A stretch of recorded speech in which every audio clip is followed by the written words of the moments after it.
Ayun mga par, minarinate ko na yung ating chicken feet. Nilinis ko na rin mga par, tinanggal ako ng kuko. Kasi may kuko pa siya.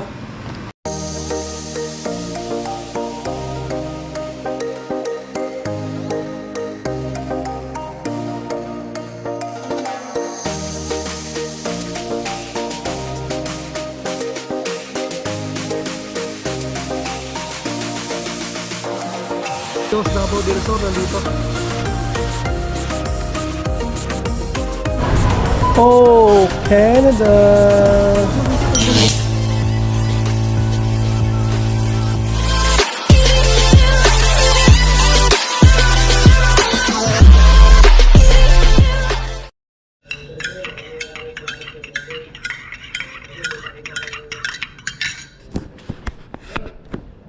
Good morning mga par.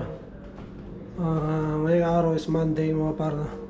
And yun, happy Thanksgiving Day sa lahat mga nandito sa Toronto or sa buong Canada mga par. Kakagising lang natin mga par. Medyo masakit yung katawan natin. Pero syempre maaga tayo nagising mga par kasi magluluto tayo ng ito lang namin mga par. Chicken feet to mga par. Itong lulutuin ko para pang Thanksgiving namin. Chicken feet. Binili ko yun sa Asia Market dun sa Golden.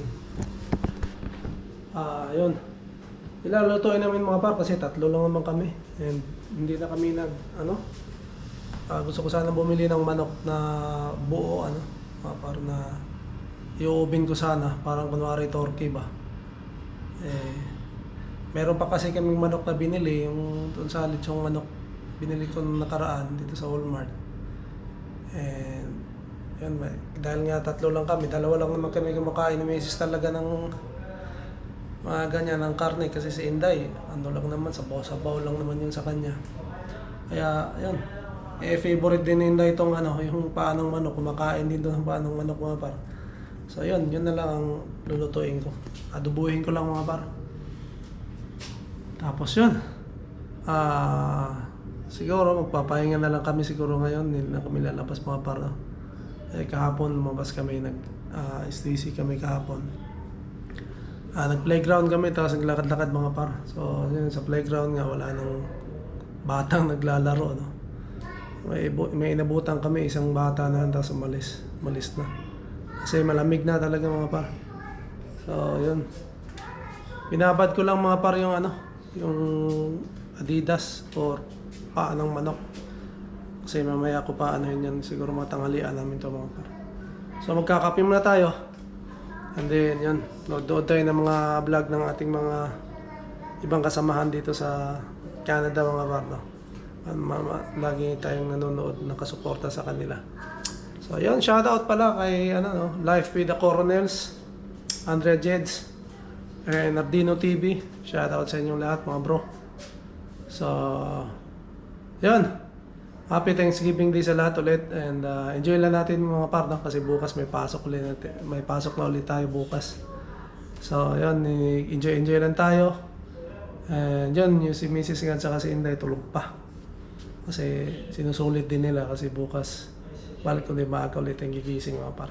So magkakape muna ako and tatambay-tambay at manonood ng mga ibang kasama natin nagpa-vlog mga par.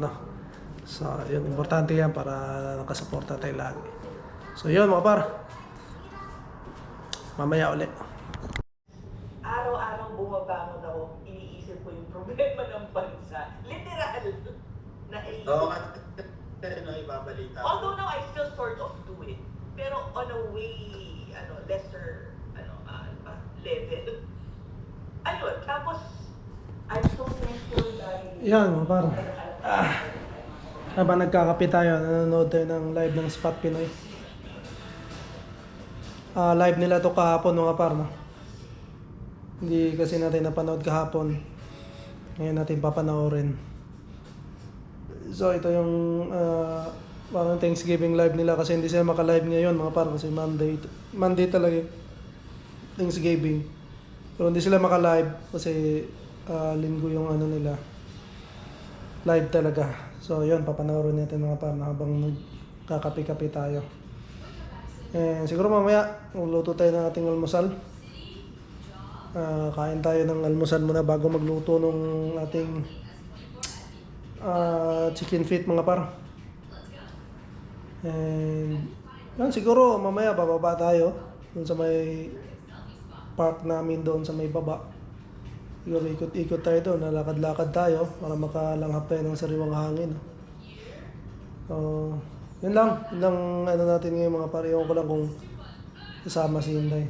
Subukan ko isama para makapag-bike-bike sa doon siguro. Ay, pero ngayon tulog pa eh. So yun, nunood lang tayo mga par ng Spot Pinoy, no? And syempre sa ibang mga nagbablog din na kasama natin, panoorin natin. And yun, marami kang makukuha mga idea mga par, no? Mga tips pag nanonood ka ng mga vlog. So ginagawa ko pa rin siya dito kasi talagang malaking tulong mga par. Baga malalaman mo yung mga idea na hindi mo pa alam. And syempre makikilala mo rin yung mga ibang Pilipino na dito pala sa lugar mo, malapit mga par minsan. Yun, tulad nila sila Sir Ali at sila Ate Lubim, dito ko lang nakilala mga par, pero sa vlog lang yun. Sa ano ni Crystal. Si Crystal talaga ang kilala ko mga par, na pina-follow ko noon nung nasa Pilipinas pa ako. Tapos noon isang beses nga noon, ewan ko kung nabanggit ko na dito sa vlog mga par, na naimbitahan niya kami kasi parang may handaan sa kanila, yung nandito yung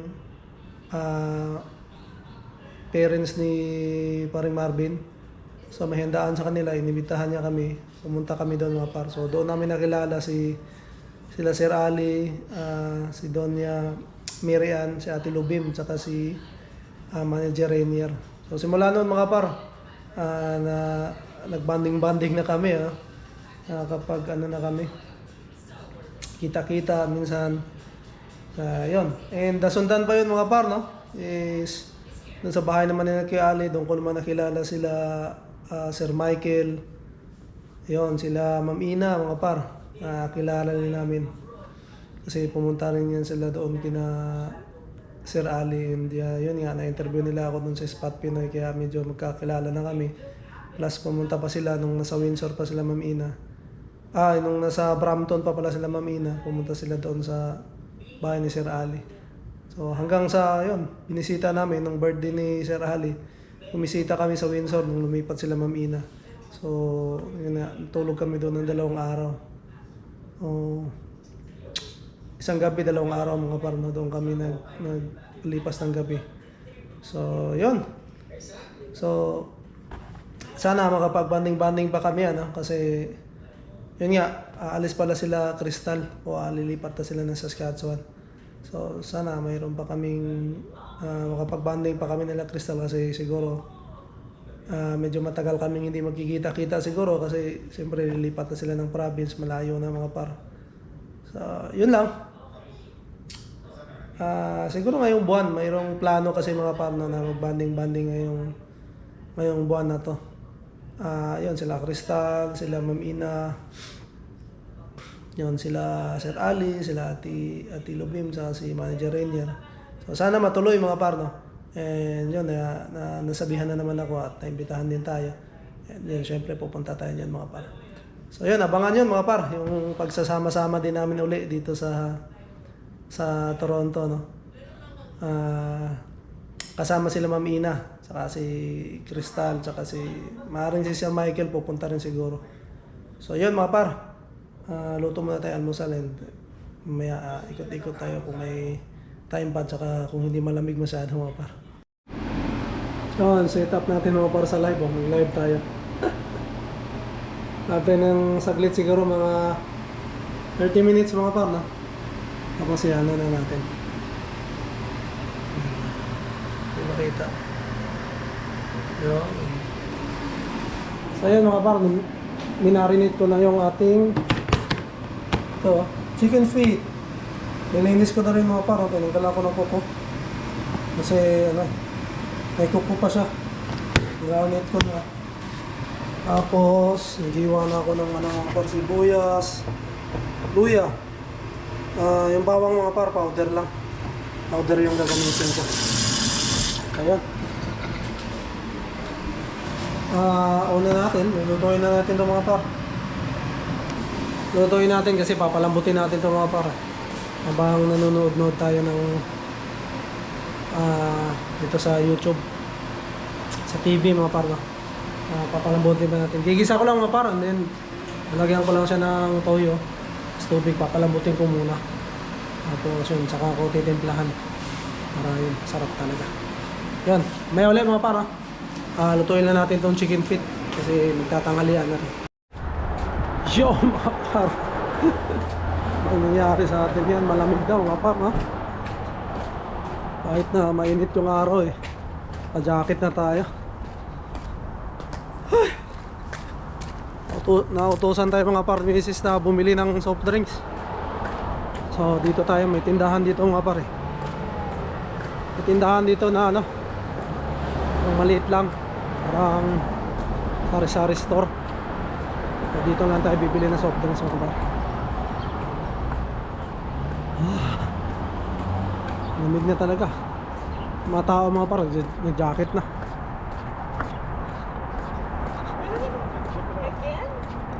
Mainit mga par. Mga naka-jacket na yung mga tao. Diba? So yan. Naluto ko na pala yung ano mga par, no? Yung ating chicken feet. Tapos na. Nakapagsaing na rin tayo, and then yung kakain na kami. Lamig oh. Naghanap na si misis ng ano, soft drinks. Ayan, pili tayo dito mga par. Yung papunta sa pupunta rin naming park oh. Tingnan nyo. Ayan. Doon sa dulo yung park mga par. Mga rito. Diba?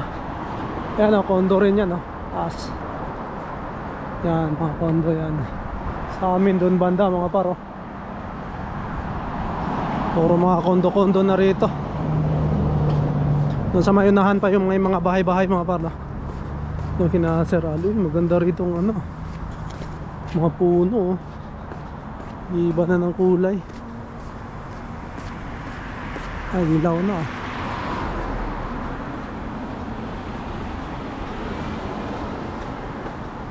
Ayan.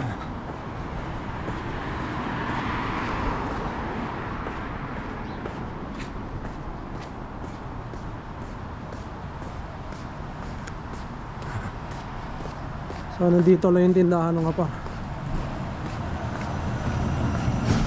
Bukod na to. Ayan.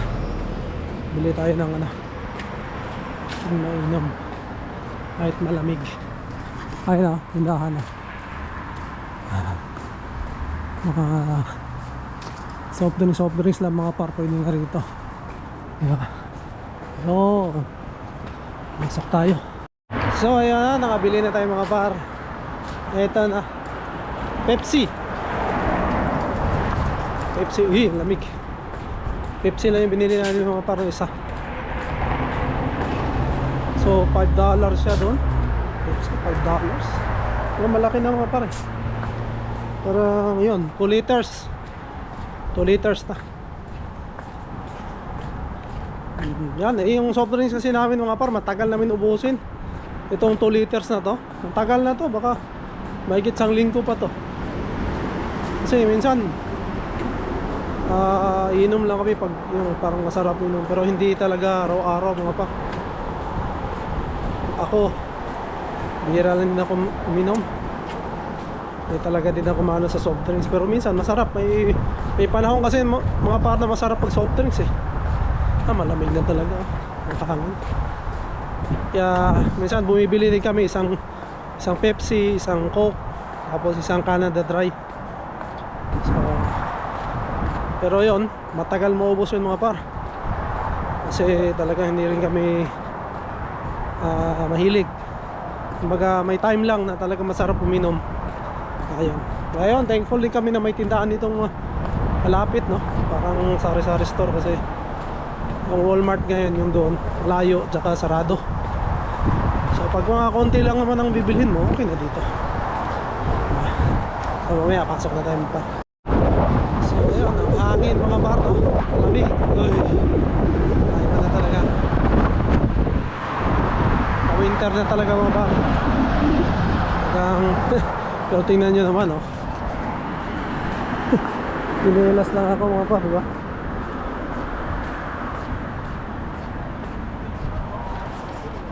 Pero kaya naman siya pagka malapit lang. Kumbaga ano lang, huwag lang malayo ano nga par.